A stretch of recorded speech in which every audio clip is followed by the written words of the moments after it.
All right, guys, welcome to another episode of Huddle Up. We're covering Breakpoint, as you know by now, and today with us we're gonna have Ahmed, the CEO of KYDLabs. So, I don't want to like take too much of your time right now in the intro. So, just go ahead and introduce yourself. What have you done before crypto? How you joined crypto, and why you joined crypto initially? Man, I ask myself that question all the time now. I'm not gonna lie to you. Don't we all? Especially in this market. I'm the co-founder of KYDLabs. Of my past life, I was a product leader at Ticketmaster, where I've worked with, the likes of building shows and technology for Taylor Swift, Dua Lipa, the world's biggest acts. She's Albanian. Oh, she's Albanian? Yeah, Dua Lipa. Dua Lipa's Albanian? Yeah, from Kosovo. That makes so much sense, dude. She's awesome, dude. We did a virtual concert in 2000 during the pandemic, 2021. She sold, Variety says that was one of the top selling shows. Like she's a superstar, It was really great. I think a lot of people love and hate Ticketmaster, and actually a lot of people hate Ticketmaster, but there's a functional problem in ticketing, right? One is that fans experience fees all the time. It's ridiculously high. Two, artists don't get their data, and I think there's a little secret that most people don't know is that Ticketmaster is actually not really a ticketing company. It's a bank. Ticketmaster gets exclusivity with stadiums, which make the ticketing decisions. So artists don't have a choice to bypass that. And ultimately, using that upfront capital, Ticketmaster is able to say to stadiums, like, listen, you have to book 300 shows a year. You have to pay these artists upfront, and you can't go on sale without this. So here's some capital. Let us be your ticketing provider for like 6 to 8 years, and we're going to charge your customer a fee, which is an interest rate. And ultimately, what venues and artists lose with that is their data. If you're signing these deals, you need capital to do shows, so that's always been a priority. But at the sacrifice of your data, it's created the industry we see today. So, KYDLabs is a solution to that. We're an integrated ticketing platform on one side. On the back end, we turn tickets into an RWA that allows venues to borrow against on-chain liquidity and not have to give up their data. Ultimately, it stands by our namesake, right, KYD, KYD, keeper distribution. So, yeah. Yeah, and it's always nicer when, you have the professional acumen and the experience in a traditional industry first, and then you realize that, hey, blockchain could fix this, crypto could fix this. Whereas instead we've met a lot of founders that join crypto because, they're all illuminated by the idea that they can make a lot more money. But, so I really like the fact that, you joined this industry, first having a first-hand experience on what works and what doesn't in a traditional sense, and then realizing that you could fix this with blockchain technology. But I know that you used to have like an NFT ticketing system. Could you walk me through that briefly and then explain to me why it didn't work out? Yeah, most definitely. Going back to that experience, in 2021, we saw a lot of ticketing platforms come out that were selling collectibles. So they would go to these venues, they go to artists and say, hey, we got this ticket, it's a collectible. And this is during the Bored Apes craze, obviously, Doodles, Pudgy. It was the hottest thing there. But, it goes back to my background, right? I know that you can't sell a 60-year-old white guy from Wisconsin a collectible as a venue when they're, clearly they sign deals because they need liquidity. So, when you look at the whole concept of NFT ticketing, the concept of NFT ticketing was flawed in its premise. Venues and artists don't need collectibles. They don't need fan engagement. They need capital to throw shows. That is the fundamental need, right? So, at Breakpoint this year, we're telling everybody, listen, NFT ticketing is dead. KYDLabs has been built on compressed NFTs on Solana. That changed 2 days ago as we moved over to our own standard called TIX. That doesn't turn tickets into a collectible, but it turns it into an RWA that allows venues and artists to get liquidity that they can borrow against. That was the solution we needed in the first place. And, I'm very passionate about this because even as a technical standard, NFTs never worked. How many times have we seen NFTs be wrapped and bypass royalties? That was the one thing that people were like, yo, this is going to be, resale. And I'm like, okay. And then Magic Eden, we saw in 2022, couldn't even give out royalties. It was nonsense, right? So, I'm really excited about this. It's going to be a game changer. And the great thing about it is it's working. It's been working for 3 years for us. Yeah, and I like the fact that a lot of founders, when they have the initial idea, they get blinded by that initial idea, and they just don't want to see past that. So you realizing that, hey, this is not working out, we need to like change the model, right? I mean, that makes you like a much more convincing founder in my eyes, because you're adapting, right? Right. So yeah. So I like NFTs. And this was like, my heart is broken, right? Like everyone I'm talking to, they don't really think NFTs have a future. And I always thought, because I'm not a technical guy, I keep mentioning this. NFTs used to be the place I would go to when I was thinking about the future of crypto and like tokenization and everything. But now that we're talking about it, you're saying that you're moving towards RWA. But like, how, in your eyes, as a more professional in this specific area, like, could we as an industry somehow use the NFT technology, like improve it and then just mix it with RWA and tokenize everything? Because I thought, literally, I'm speaking from like as honest as I can here. I really thought that NFTs could be used to tokenize everything.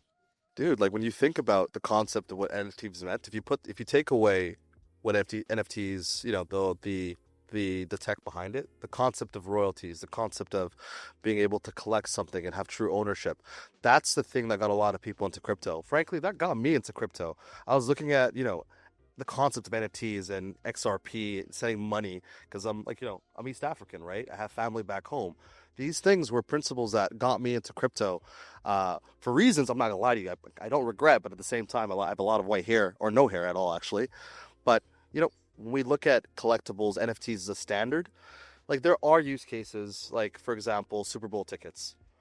When you have these tickets that are like they grow in value over time. Yeah. Pokemon cards, Yu-Gi-Oh cards. It has no place in music and ticketing. Yeah. Okay. There's different areas where it's applicable, and I think it's fantastic.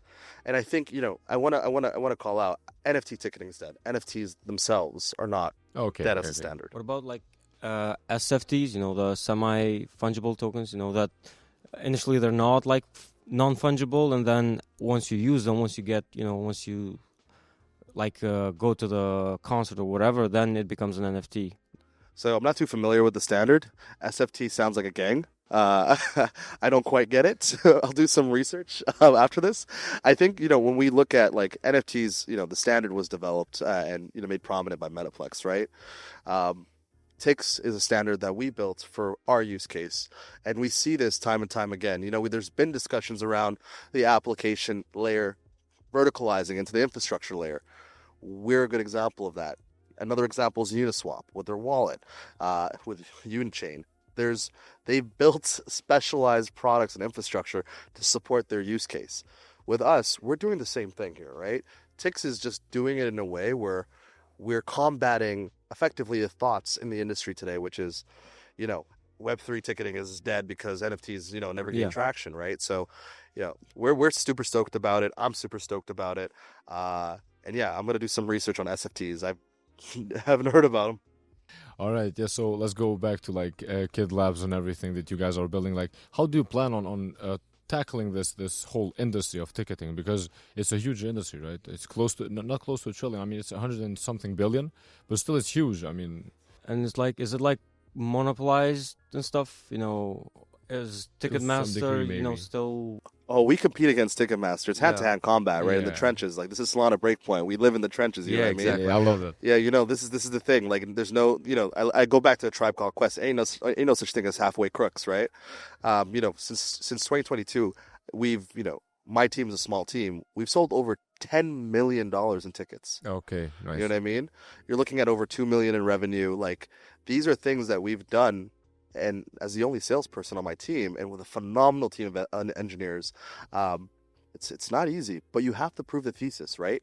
Like, if I came to you guys today and I said, TIX is the new standard, and I didn't sell one ticket or have exclusive deals and beat out Ticketmaster, then I think it's bullshit. And I myself call out founders on this, right?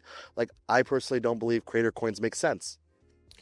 I agree with you on that one. They don't. They simply don't. It hasn't gained natural adoption. Whereas KID, We've beat Dice on deals. We've beat Ticketmaster on deals. We beat Tixer on deals. This is not a a hypothesis. This is a fact. If you look at the shows that Kid powers, we're powering Led Zeppelin. We're powering Dylan Francis in November. These are sellout shows of the world's biggest acts from venues that we frankly spent a lot of time working with and being in the trenches with. And ultimately, when we look at this business, we think Tix is going to be something that makes it easier to sell into, because from an infrastructure standpoint, and we're going to talk about it in our announcement today, it will be a standard and infrastructure that not only Kid can use as a ticketing platform, but others in the future. So you tried the NFT ticketing system, it didn't work. Yep. And then, if I'm not mistaken, you gave that idea to Ticketmaster. Is that correct? So effectively, think of Tix as an infrastructure layer. We look at Tix as a standard of tickets. So liquidity, Ticketmaster has, in the ballpark of anywhere between $8 to $9 billion they lend out every year. It's not a small amount. That specific need is not unique only to us, but it's also a need that's more extrapolated at the highest levels with Ticketmaster.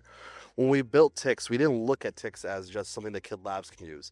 We looked at it as the future of tickets. Tickets today are static. They're the same as the paper tickets you get. They're not programmable. They're not smart. With Tix, you really bring the ticket to life.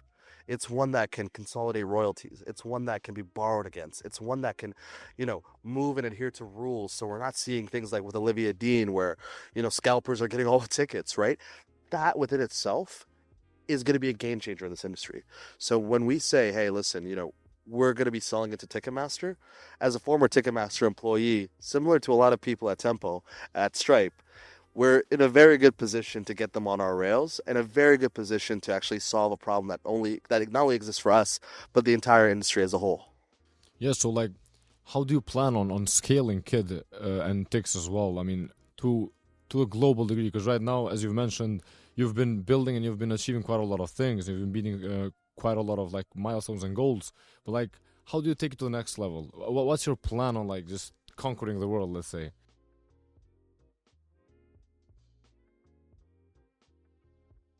So KYDLabs building traction over the next year. We're looking to get into another 10 to 20 venues in the U.S. And win more deals, while also working with the players like Axis, like Ticketmaster, to get them integrated in the infrastructure. It's one of those things where we're the best position to do this, but these are still Fortune 500 companies. They're going to need custody solutions. They're going to need regulatory compliance pieces. These are pieces that we're working on and we're figuring out right now to make sure that as we're scaling the app layer, that we're in a very good position to flip a switch and get them on board in a way where we're compliant in their world. It's very different in the crypto world, you know what I mean? It's very different. But that being said, scaling the business is simple. More venues, move up market to stadiums by the end of 2026. By 2029, be in Madison Square Garden at KYDLabs, and also for Tix, be powering Ticketmaster, Access, SeatGeek, and more. And now I have a couple of questions, because your entire business model seems very unique to me. And now I know that I haven't personally had experience with Ticketmaster, for example, but I know my friends in the States did, and they say that, for example, they had experience with bots a lot. So do we have to can you alleviate the fears of any viewer that there's not any bot risk, for example, with Can't beat the bots. Layer, right? Since the tickets are they're fraud proof, right? So they're with bots, that's something that Walmart, Amazon, Ticketmaster, StockX, that's the top of the layer. It's really hard to solve for that.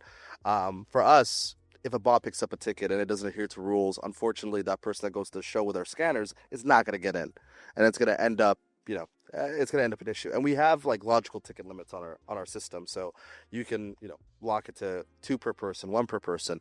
So as an industry standard, we're the leading product on that, right? But as a technology industry as a whole, bots get more sophisticated every day. We're ahead of it, and ultimately, I think with our solution as it stands, we're in the best position to prevent a large majority of it. Not perfect, but ultimately one that, if we're competing on Ticketmaster and other folks on that, we're good.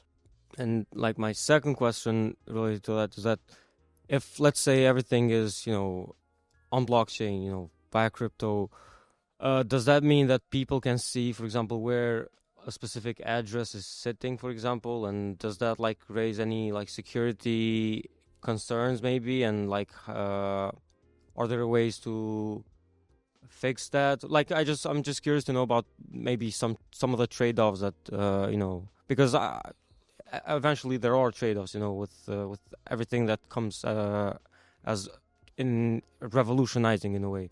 Right. No, it's obfuscated. We put what needs to be on chain, right? The pricing data needs to be on chain. The event could be hashed. These are things that we've done to make sure and prevent abuse, like harassment at shows. Privacy is a huge conversation. We've seen that with Zcash. We've seen that with Alio. You think one of the use cases that most people don't know is that music and ticketing, somebody where they're going to be and when they enter because their redemption's on chain. So, we've done everything in our power to make sure that harassment and that kind of issue does not exist. But ultimately, what's really interesting for us is the ability for other builders to build on top of that data, building potential prediction markets on, who's gonna sell more tickets potentially, or building loyalty platforms where you can reward fans. You know what I mean? Ticketmaster can use, we're not gonna get into the token stuff yet, but can potentially use their admissions to reward fans that are real fans. You know what I mean? Giving them early access to tickets. That's the really exciting part, right? We haven't really perfected that in the space, and I think when I look toward the future, those are the things that really excite me, and figuring out how we can also basically balance privacy but also allow for builders to build. Yeah, so you mentioned the token, and now I'm going to ask you, when TG? That's the most important. I don't think if you even need the token right now or ever, but I'm going to ask you. Everyone wants to know. Well, we will announce that on stage today. Okay. Sorry, I was like. No, listen, we look at any kind of token models in the future that we'll employ as a coordination layer to incentivize. TICs, the goal of TICs is to do one thing, to issue as many tickets as possible. So our goal is going to be in any kind of specific feature technology we build around it, that it helps incentivize that loop. But we'll share some more. Yeah. So now I want to talk about our own country, and because we have quite a big festival there, and I want to know how that would work. Let's say we have connections to the festival, and we want to have TICs to do the ticket issuing and everything in that process. How does that go? I mean, step by step, as simple as it gets. So, you're both from Kosovo, right? Yeah. And the great thing about TICs is there's phenomenal builders in Kosovo that have ticketing platforms that exist today, right? KYDLabs is a US-based company, but a ticketing platform in Kosovo can use TICs and leverage that on-chain liquidity and use that as standard and effectively deliver an even better experience and own that. Right? This is the cool thing about TICs. It enables, emerging ticketing platforms in markets like, Kosovo, and markets like Brazil, and markets like Europe, to really, really be able to upheave the existing small traction Ticketmaster has in those markets. And that's what excites me. It allows them to accumulate wealth and tap into on-chain liquidity as builders. And, if you're looking at your fellow countrymen, that's a huge opportunity for them. Yeah, and this is the Dua Lipa festival that he was talking about, the Sunny Hill Festival. Actually, you know what? Don't give it to those ticketing companies. Send it to KYDLabs. Yeah, we're going to do Send it to KYDLabs, man. Right, now, given that your background is in music, right? What do you think about the whole idea of having music on blockchain? We did have, the likes of Snoop Dogg and, launch albums as NFTs and stuff. In my opinion, it was... ambitious, but I don't think it's ever gonna work out. I like what the likes of Audius and the rest. I love the Audius guys. Yeah, shout out to Ray. Shout out to the boys at Audius. But do you think it's realistic to see everyone using a decentralized version of Spotify, for example? Yeah, absolutely. When you look at Spotify and the royalties, they've recently made an announcement that significantly cuts income for a lot of artists, and that's the layer of opportunity, right? When it comes to the music industry, it all boils down to money. it boils down to money. And I want to make this abundantly clear. The fan experience, every artist loves their fans. But an artist can produce for their fans if they don't have money. So liquidity is a huge piece that I'm excited to see how that plays out in music royalties. Specifically around the use cases around borrowing against your IP. That's super interesting to me. I think it goes back to that whole narrative, guys, right? When you look at the misses in this business, in the Web3 side, nobody really tackled the liquidity side. On the ticketing side, on the music side, like creators need capital, they need debt. And this industry is an industry of debt and an industry of hyper litigious lawyers. That's what the business is. And, if we disconnect the amazing cultural impact music has from the actual back end piece, it's very boring. It's very boring. The cool stuff is the output. All right. So now thinking of how KYDLabs in the future would potentially, again, I'm asking the not so serious questions, right? I'm asking the interesting, weird questions. Now it's gonna come to the blockchain. You have the protocol; it's permissionless, right? Everyone can use it and build on it, which is amazing in my opinion, because that's what Breakpoint is about. I think it's just I know the theme is like revenue this year, but like it's revenue. The revenue. We need the money. Like money has to be here, but still permissionless building. That's what makes crypto what it is right now. But have you ever thought of like building a blockchain altogether? It's like for entertainment, not only ticketing, because you're in music as well. Music, entertainment, like even movies and everything else. When you have significant distribution, the verticalization of the app layer, the infra layer, we've seen, like I said, Uniswap, and now Tempo with Stripe on the distribution side. To be candid, I think the place of entertainment, and I firmly believe this today, is going to be on Solana, and we're gonna build this on Solana. This is our home. This is where we go to war. This is our trench. When you look at the scale of how big this business is, focusing on technology when the real problem is debt, and that side is the TIX solves what we need to solve, and L1 may be good for raising $100 million, but we're not here to raise money as a metric. We're here to, I don't want to say the F word. We're here to make money. We're here to drive revenue, and there's no better place to do that but Solana. Yeah. I respect that. Yeah, and I have a little bit of a background in music, so a lot of my questions, today were, from a user standpoint. And so now to I'm really thankful that we managed to have this conversation as well. And to wrap things up, I wanted to ask you, what's the alpha for 2026? Rock and punk music is coming back. All right. Rock and punk is coming back really hard right now. There's a big resurgence. Evanescence is going back. Bring me back to life. How can we make money through that info? Yeah, borrow using your tickets and throw a show, a rock show in Albania. Get Dua Lipa involved and be like, listen, you got to be a goth. We're gonna throw a rock show. We're gonna get Linkin Park. We're gonna get Limp Bizkit, and we're gonna throw something. All right, then. Thank you very much, Ahmed, for being with us here. Thank you for having me, guys. Yeah, of course. Honored. All right. Bye-bye, guys, and see you on the next episode.